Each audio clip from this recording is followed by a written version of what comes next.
할렐루야. 우리 옆 사람 인사합시다. 사랑합니다. 축복합니다. 보고 싶었습니다. 아멘. 한 주간도 좀 행복하게 사셨나요? 우리를 향한 하나님의 마음은 잘 사는 거예요. 잘 산다는 게 뭐냐? 행복하게 산다는 거죠. 여러분, 행복하게 산다는 것은 갈등이 없다, 다툼이 없다, 이게 아니라 그러한 문제를 만나도 잘 뛰어넘는다, 잘 극복한다, 잘 통제한다. 저와 여러분들의 삶 가운데 이런 건강함이 좀 있어지기를 축복합니다. 아멘. 자, 오늘은 야고보서 말씀 11번째 시간으로서 자신을 낮추는 삶이라고 하는 제목으로 말씀을 전하고자 합니다. 한번 따라해 봅시다. 자신을 낮추는 삶. 시작. 한마디로 겸손한 삶이 뭐냐라고 하는 거예요. 옛날에 그 헤비급 챔피언을 지냈던 무하마드 알리 아시죠? 나비처럼 날라서 어떻게 해요? 벌처럼 탁 쏜다. 나비처럼 날아서 벌처럼 쏜다. 그 알리가 하루는 비행기를 탔대요. 비행기를 타고 쫙 가는데 이제 비행기가 이륙을 하려고 합니다. 그때 승무원들이 뭐라고 이야기하느냐? 안전벨트 매주세요 그러잖아요.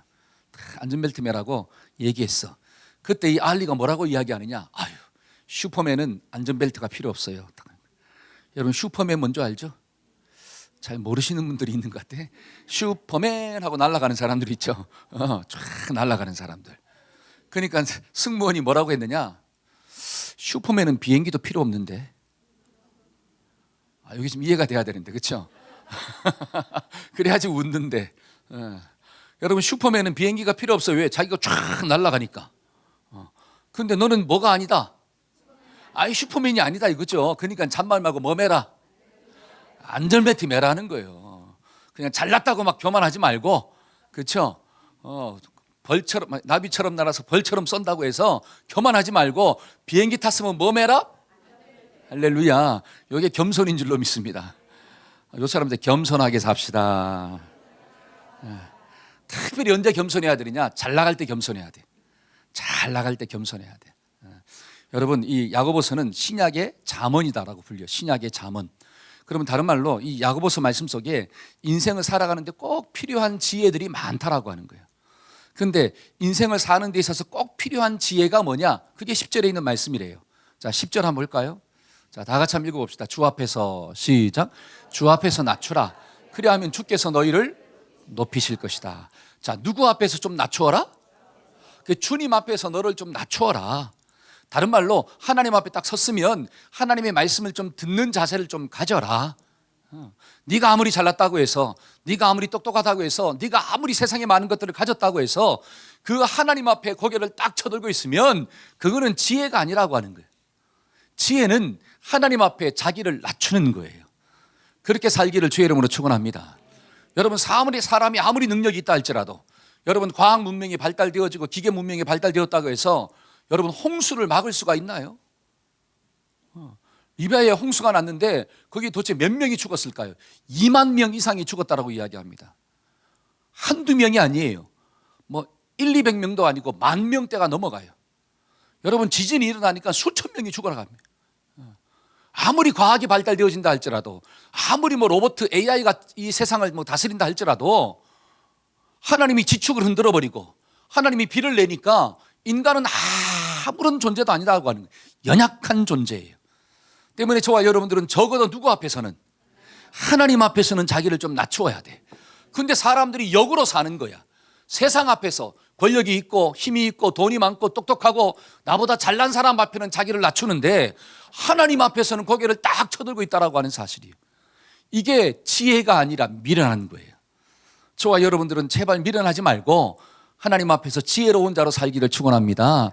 여러분, 지혜로워야지 하나님의 축복을 받는 거예요. 여러분, 지혜로워야지 인생을 행복하게 살 수 있다라고 하는 거예요. 우리 옆 사람한테 제발 지혜롭게 삽시다. 시작.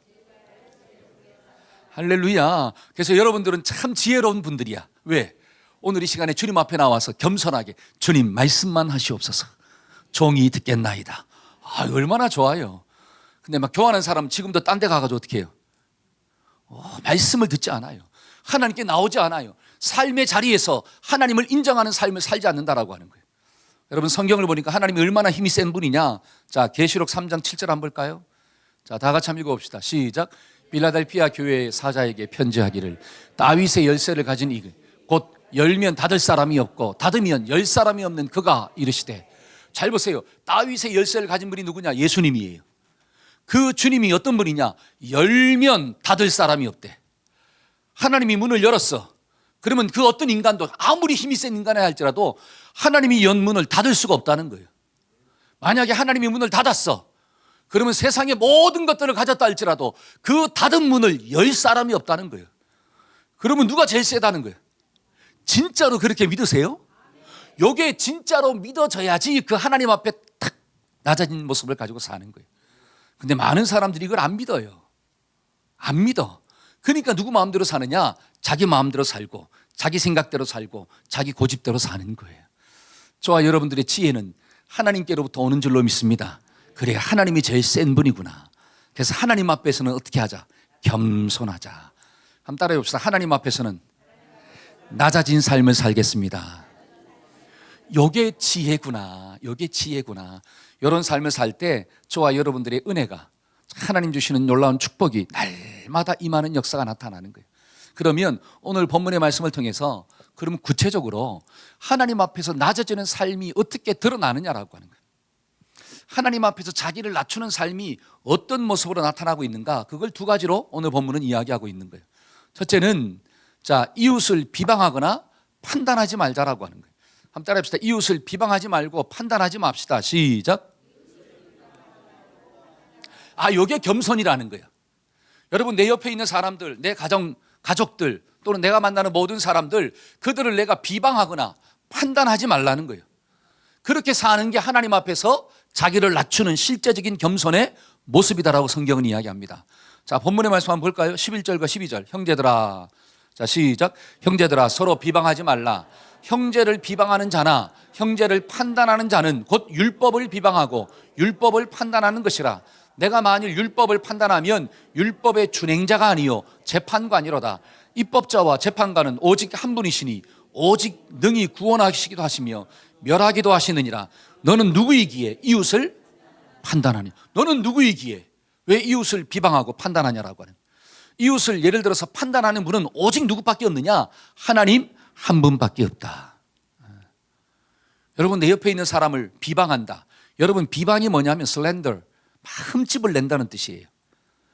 없는 말을 지어가지고 막 만들어내는 거야. 그래서 그 사람을 자꾸 끌어내리는 거야. 상처를 주는 말, 이게 비방이에요. 여러분, 판단이 뭐예요? 판단과 정죄는 그 사람을 내가 어떻게 해요? 저 사람은 돼, 이 사람은 안 돼. 누가 지금 결정하고 있어요? 내가 결정한다는 거예요. 그러니까 성경은 뭐라고 하냐? 네가 도대체 누구이길래 네가 사람을 판단하고 네가 사람을 비방하느냐? 그렇게 할 수 있는 분은 누구밖에 없다? 하나님 한 분밖에 없다. 저와 여러분들은 율법을 지키는 자인 줄로 믿습니다. 한번 따라합시다. 나는 율법을 지키는 자입니다. 그러니까 순종하는 위치에 있다는 거예요. 내가 율법을 판단하는 위치에 있는 게 아니라. 그게 포지션이 뭐냐? 나는 지키는 자이구나. 근데 교만이 뭐냐면 자신의 포지션을 잃어버리는 거예요. 자기의 위치를 잃어버리고 사는 삶이 성경은 교만이래. 근데 반대로 겸손은 뭐냐? 자신의 위치를 알고 하나님 앞에서 말씀을 지키는 자로 사는 게 뭐래요? 겸손이래요. 자, 예를 들어서 지난주 말씀의 제목이 뭐죠? 자, 지난주 말씀의 제목이 뭐예요? 다툼을 이기는 길. 근데 살다 보니까 다툼이 없으면 좋은데 다툼이 있어요, 없어요? 자, 옆 사람한테 지난주도 싸웠죠? 자, 시작. 지난주도 갈등이 있죠? 없는 것처럼 앉아있지 마시고. 있잖아요. 그러면 자, 갈등의 문제가 다가왔어. 싸움의 문제가 다가왔어요. 그러면 겸손한 사람은 어떤 사람이라는 거야? 하나님 앞에서 말씀을 뭐 하는 자다? 지키는 자다 그랬잖아요. 지키는 자다. 그러면 갈등의 문제가 다가오지만 그 갈등의 문제가 다가왔을 때 그것 때문에 막 열내고 분노를 내고 그것 때문에 관계가 깨지는 게 아니라 하나님의 말씀 앞에서 내가 반응하고 산다는 거예요. 이게 뭐라고 하는 거야? 겸손이라는 거야. 제가 여러분들이 적용을 도와드리는 거예요. 여러분, 말씀은 반드시 삶 가운데 적용이 돼야 돼요. 그런데 그 말씀을 들었음에도 불구하고 옳고 그름을 자꾸 따지는 거야. 뭘 따져? 옳고 그름을 따지는 거예요. 아니 목사님, 저는 잘못한 게 없어요. 제가 잘못해서, 제가 문제를 일으켜가지고, 제가 지금 실수를 해가지고 내가 이렇게 하는 거지. 옳고 그름을 자꾸 따지기 시작해. 그러면서 뭐예요? 관계를 풀지 않아. 그러면 내가 지금 율법을 지키는 자요, 율법을 판단하는 자예요. 그게 교만이라는 거예요. 그게 교만이에요. 그런 삶을 살면 하나님이 복을 주고 싶어도 복을 줄 수가 없다는 거예요. 왜? 너는 율법의 준행자인데 네가 하나님처럼 그 자리에 딱 앉아서 나는 틀린 게 없어요, 나는 잘못한 게 없어요, 저 사람이 다 잘못한 거예요, 이런 일을 만든 것도 저 사람이에요. 그러니까 문제는 저 사람이니까 누가 고치면 돼요? 저 사람이 고치면 돼요 라고 이야기하는 사람은 누구다? 지가 하나님이야. 자기가 하나님이야. 이런 사람은 절대로 하나님의 은혜와 복이 임할 수가 없다는 거예요.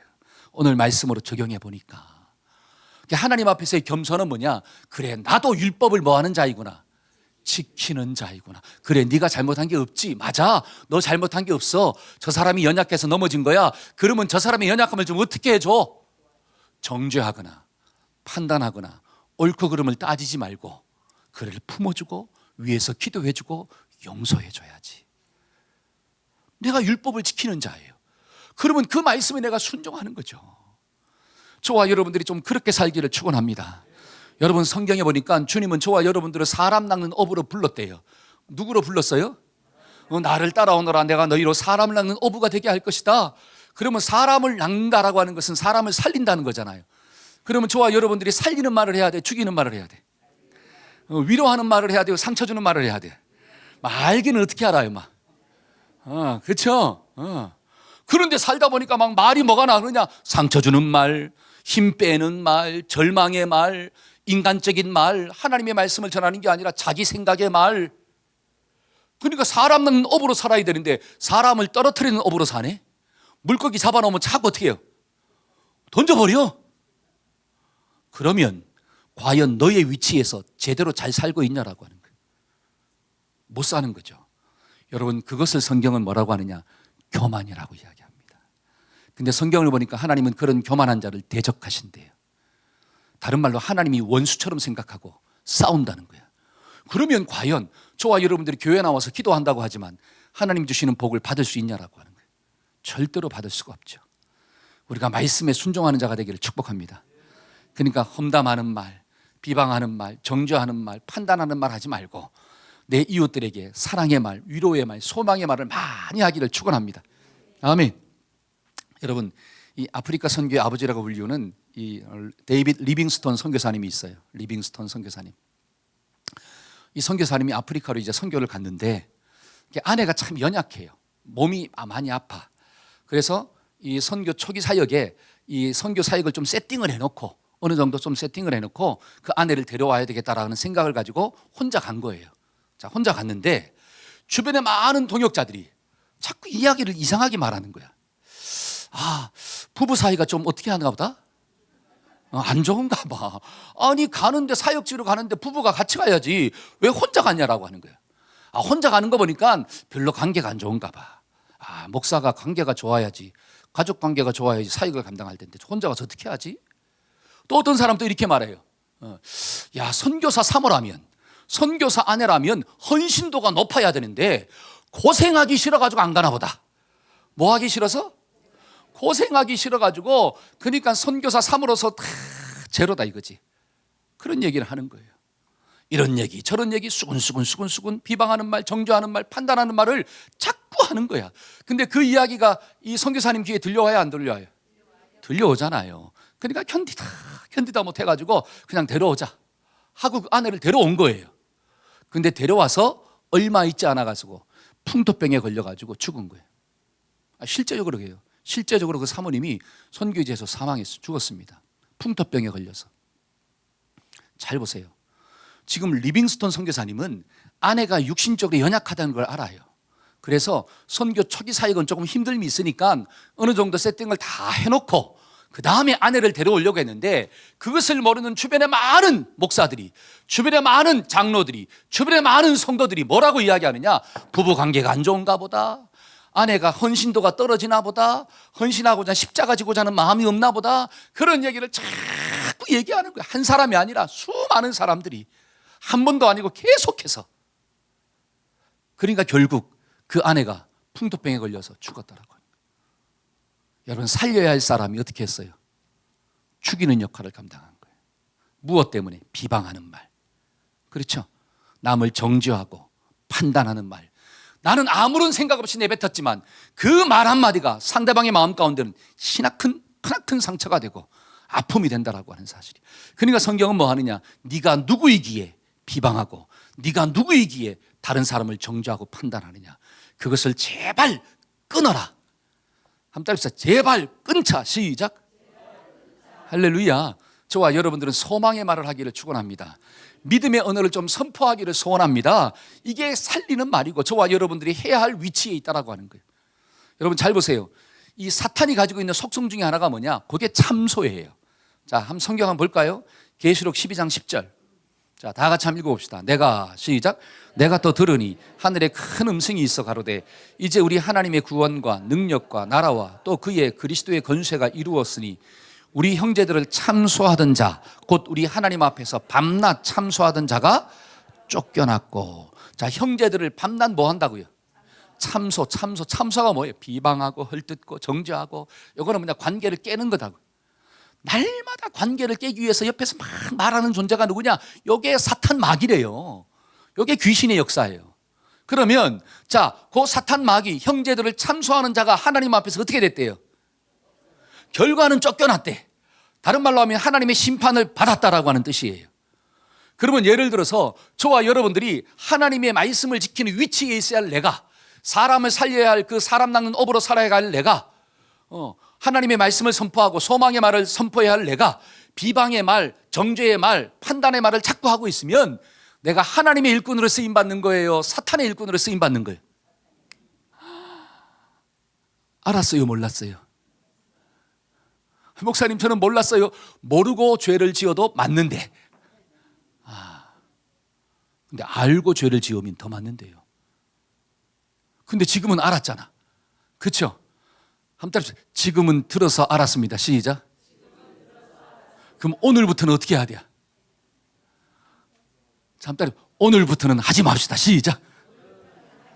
만약에 오늘부터 하는 사람은 알고 하는 것 때문에 어떻게 하는 거예요? 이제는 더 맞아요. 제가 목자로서 경고하는 거예요. 더 맞습니다. 더 맞아요. 다른 말로 하나님의 응답이 없고, 저와 여러분들이 아무리 예배 자리에 있다 할지라도, 기도한다 할지라도 내가 형제를 비방하거나 형제를 정죄하거나 내가 스스로 판단하면 그러한 사람들 가운데는 하나님의 응답이 없는 거예요. 아무리 작정 기도해 보세요. 아무리 하나님 앞에 헌신해 보세요. 그런 삶의 모습이 바뀌지 아니하고 삶의 생각이 바뀌지 아니하고 봉사하는 것 하나님이 받지 않는다라고 하는 뜻이에요. 똑같은 거예요. 저와 여러분들이 하나님 앞에 헌금을 많이 해, 11조를 많이 해. 근데 그 돈이 어디서 왔느냐? 도둑질했네? 남의 거 사기쳤네? 빼앗았네? 그 돈으로 하나님께 막 드리고 있는 거야. 내가 교회를 지어드릴게요. 근데 그 돈이 어떤 돈이야? 비자금이네? 하나님이 그 돈을 기뻐하실까요? 안 기뻐하죠. 저와 여러분들의 삶 가운데 정말 주님을 향한 그 말씀에 순종하는 위치에 있지 않으면서 내가 봉사한다, 내가 하나님께 기도했다, 내가 성경을 몇 독했다, 그러한 모든 것들은 하나님이 받지 않는 쓰레기 같은 거라고 성경은 이야기하는 거예요. 무서운 거예요. 때문에 저와 여러분들이 정말로 주님을 사랑한다면 적어도 이웃을, 여러분 이웃은 누구예요? 가장 가까이 있는 사람이요? 멀리 있는 사람이요? 가장 가까이 있는 사람이잖아요. 사람을, 하나님의 형상을 가지고 있는 그 사람을 뭐 하지 말고, 슬렌더, 관계를 깨기 위해서 막 끌어내리지 말고, 비방하지 말고, 정말 격려하고 정말 사랑해주고 용서해주고 믿음의 너를 선포하는 그런 동역자가 되기를 축원합니다. 그러한 사람이 어떤 사람이더라? 하나님 앞에서 겸손한 자이고, 그런 겸손함을 가지고 있는 사람이 하나님 앞에 지혜로운 자가 되어서 인생을 행복하게 사는 거구나. 그러니까 이것을 좀 어떻게 합시다? 다스리자. 혀를 제갈목이라 그러잖아요. 한번 따라서 혀를 제갈 먹입시다. 아멘. 어떤 한 여인이 수도사를 찾아가가지고 상담을 했대요.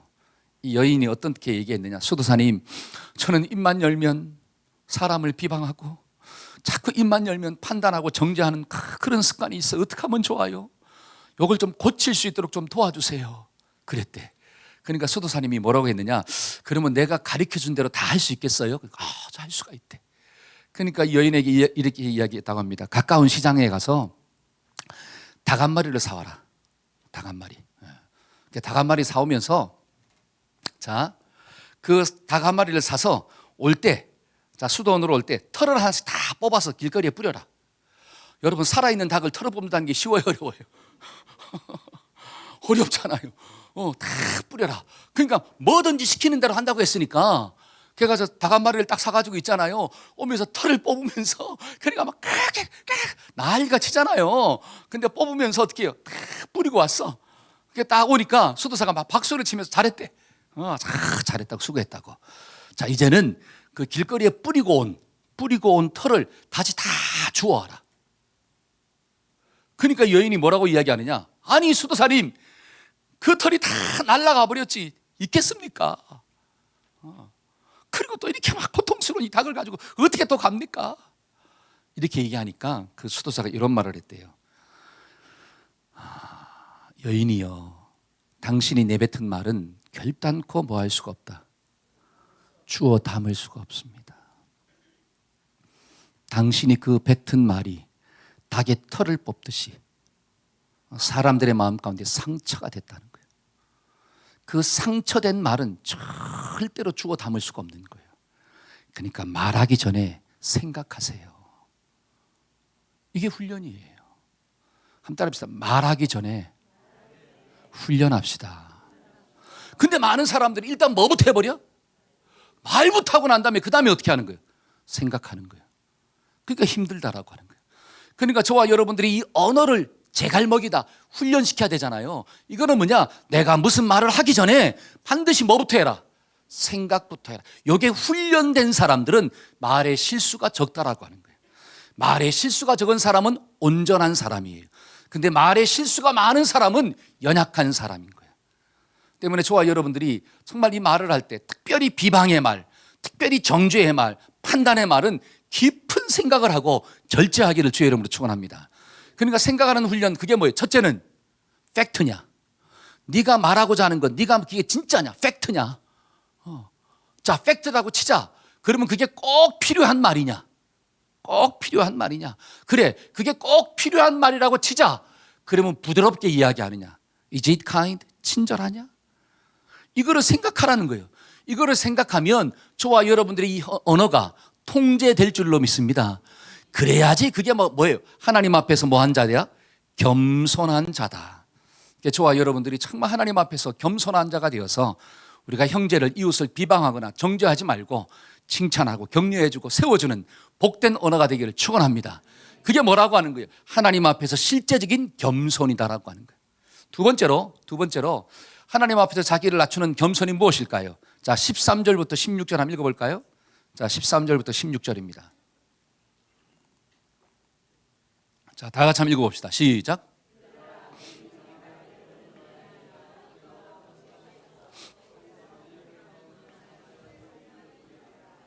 자, 여기 보니까 자, 우리가 겸손에 대해서 이야기하잖아요.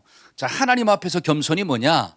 너의 이웃을 비방하거나 정죄하는 말을 하지 마라. 이게 하나님 앞에서의 겸손이다.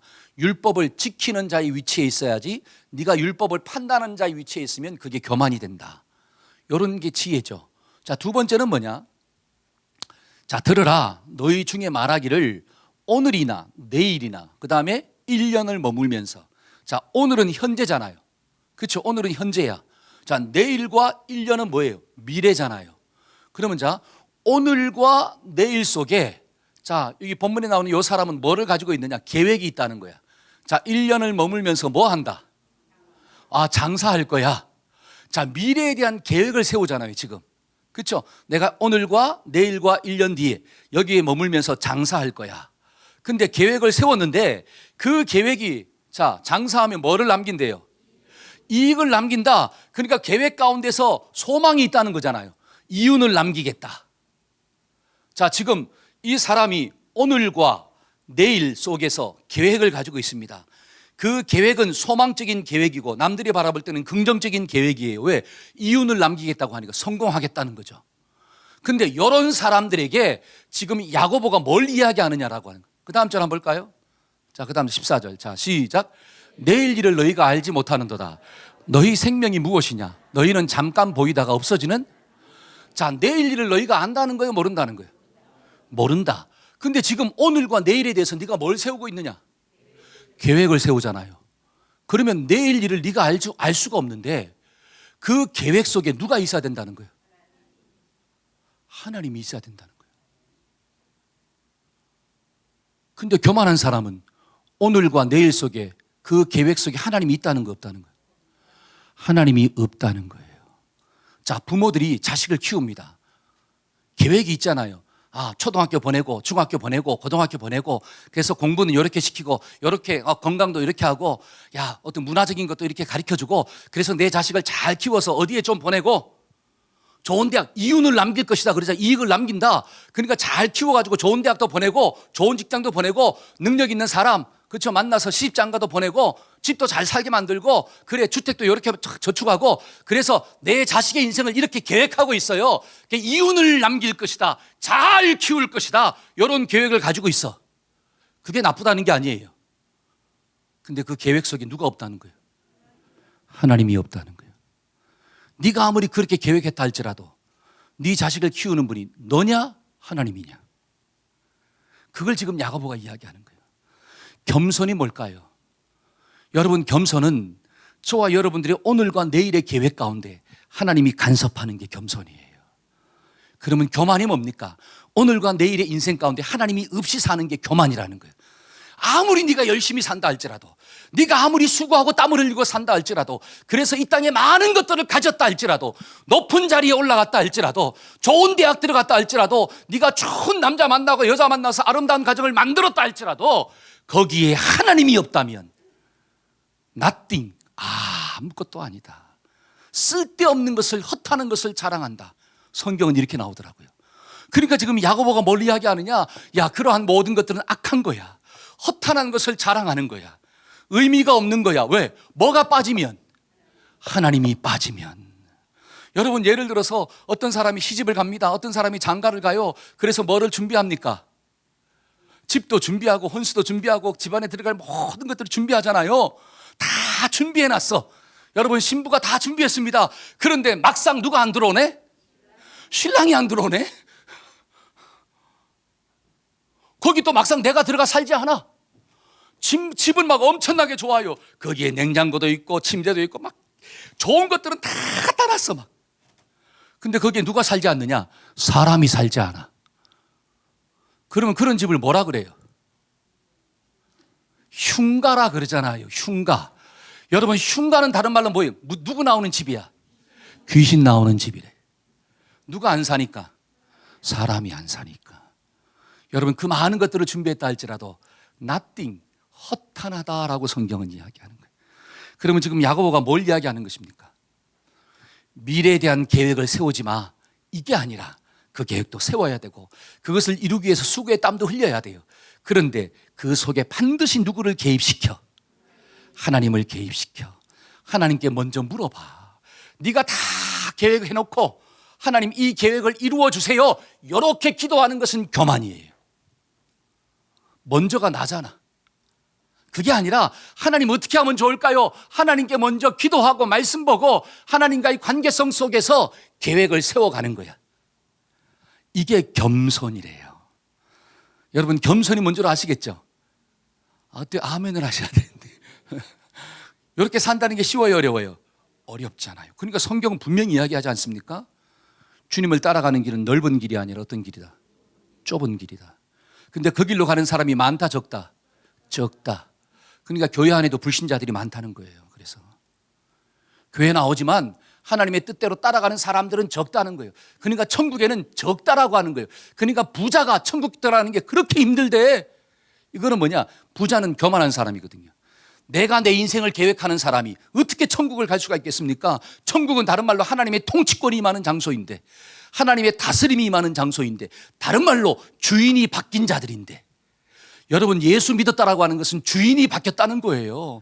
한번 따라해봅시다. 예수 믿었다는 것은 주인이 바뀌었다는 것입니다. 그러면 주인이 바뀌면 뭐가 달라지느냐? 통치권의 영역이 달라지는 거예요. 물론 처음에는 주인이 바뀌었다 할지라도 이 모든 영역 가운데 죄악된 습관이 있어가지고 따라가는 게 쉽지 않아요.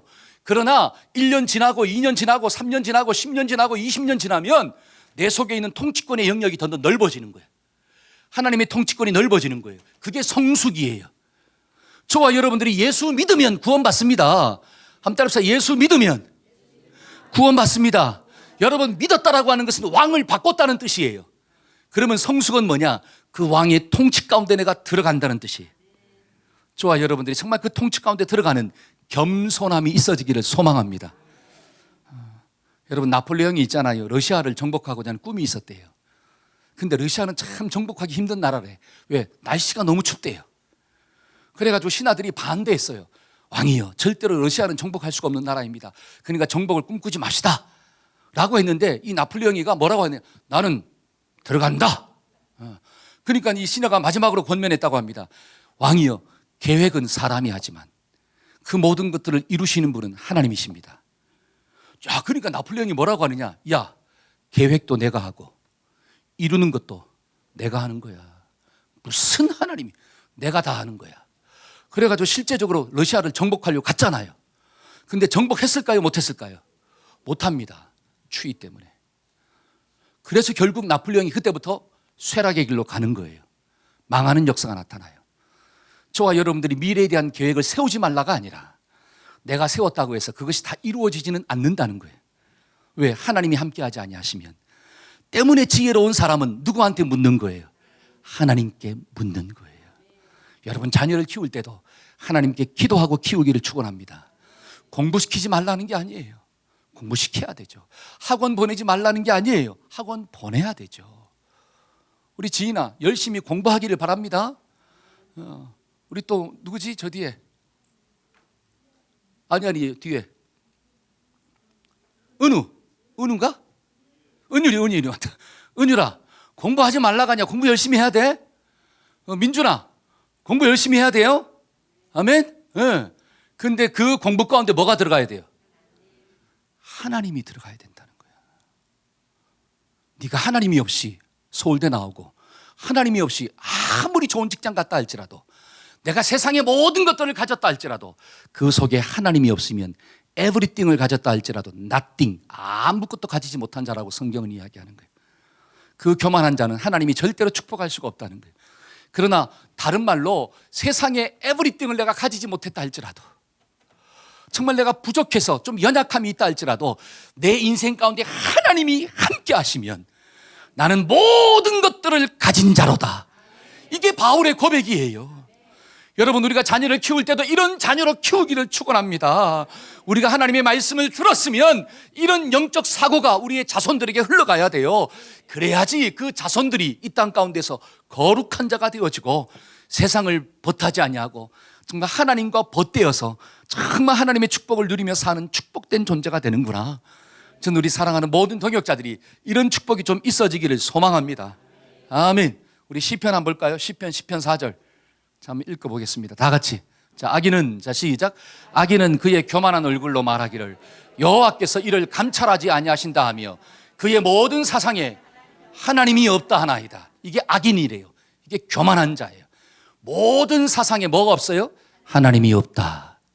근데 겸손한 사람은 모든 사상에 누가 있다? 하나님이 계신다. 여러분, 아브라함의 인생이 왜 위대한 인생일까요? 여러분, 본토 친척 아비집을 떠난 아브라함의 인생이 왜 위대합니까? 그의 인생 가운데 누가 있었어요? 하나님의 뜻, 하나님의 계획이 있었어요. 그는 하나님의 뜻에 순종해서 떠났을 뿐이에요. 그랬더니 하나님이 그의 인생을 높이셨더라. 여러분, 노아의 인생이 왜 위대합니까? 노아. 여러분, 노아는 평생 뭐만 하다가 죽었어요? 배만 만들다가 죽었어요. 여러분, 배 만드는 게 그게 뭐 위대합니까? 근데 그게 위대한 거야. 왜? 하나님이 시킨 일이기 때문에 그래요. 그럼 제가 여기서 하나 깨달은 게 있습니다. 인생의 위대함과 인생의 가치는 어디에서 오는가? 인생에 쓸모 있는 인생, 인생의 가치는 어디에서 오느냐? 하나님께로부터 온다는 거예요. 저와 여러분들이 일을 할 때도 하나님이 시킨 일을 해야 돼요. 수고를 감당할 때도 하나님이 시킨 일로 인해서 수고를 감당해야 돼. 그러면 그 수고도 그 일도 가치가 있어져. 그러면 저와 여러분들의 인생이 레벨이 높아지는 인생이 되는 거예요. 근데 세상에서 아무리 좋은 일을 한다 할지라도, 뭐 위대한 일을 한다 할지라도 하나님의 뜻이 거기에 없으면 쓸데없는 일이 되는 거예요. 허탄한 일이 된다라고요. 성경은 뭐라고 합니까? 그 모든 것들이 악한 것이다 이렇게 나와요. 그러면 17절 한번 읽어볼까요? 17절입니다. 자, 17절. 자, 그러므로 시작. 그러므로 사람이 선을 행할 줄 알고도 행하지 아니하면 죄니라. 선이 뭡니까? 하나님이 선이에요. 저와 여러분들의 인생 가운데 하나님이 항상 함께하기를 축복합니다. 그러면 선한 인생이 되는 거예요. 근데 저와 여러분들이 아무리 열심히 산다 할지라도, 아무리 땀 흘리고 산다 할지라도, 세상에 많은 것들을 이루었다 할지라도 그 속에 하나님이 없으면 악한 인생이 되는 거예요. 여러분, 인생을 마지막 정리할 때도 마찬가지입니다. 저와 여러분들의 인생의 마지막에 누가 있어야 돼요? 하나님이 있어야 돼요. 거기에 돈이 있어요? 거기에 세상의 명예가 있습니까? 아니에요. 하나님이 있어야지 그 인생이 가치 있는 인생이 되고 복 있는 인생이 되는 거예요. 근데 많은 사람들이 젊었을 때 이걸 좀 깨달아야 되는데, 언제 좀 깨달아야 되는데? 젊었을 때 깨달아야 되는데, 나이 들고 난 다음에 죽을 때 깨달으면 못 깨닫는 사람도 있어요. 죽을 때도. 젊었을 때 깨달아야 되는데, 저와 여러분들이 지금 깨달읍시다. 왜냐하면 언제가 제일 젊어요? 할렐루야. 우리 이정자 권사님도 언제가 제일 젊어요? 지금이 젊잖아요. 지금이. 우리 이경희 집사님도 언제가 제일 젊어요? 지금이 제일 젊어요. 그러니까 깨달았으니까 그 연세가 있음에도 불구하고 주님 앞에 나와서 한 번도 주의를 빠지지 아니하고 하나님께 예배드리며 사는 복된 여인이 된 줄로 믿습니다. 저는 너무 귀한 거예요. 그래서 우리 권사님들, 우리 집사님들이. 그래서 이 말씀 꼭 기억하고 우리가 하나님 앞에서 어떻게 삽시다? 겸손하게 삽시다. 한번 따라합시다. 하나님 앞에서 한 주간도 겸손하게 살겠습니다. 이 말씀이 저와 여러분들의 말씀 되기를 축복합니다. 아멘. 우리 다 같이 자리에서 일어나서 한번 찬양합시다. 예수님 때문에, 예수님 때문에. 우리가 가사를 생각하면서 하나님, 정말 내가 예수님 때문에, 정말 그 사랑 때문에, 그 은혜 때문에 겸손하게 살게 해주세요. 사람을 사랑하며 또 위로하며 격려하는 말을 하고 하나님의 앞에서 항상 동행하는 우리의 계획 속에 하나님이 있게 해달라고 우리 한번 찬양합시다.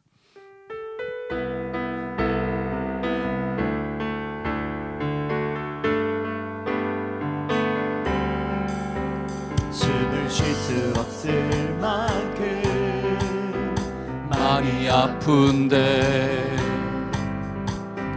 내가 노래할 수 있는 것 예수님 때문에. 아멘, 아멘.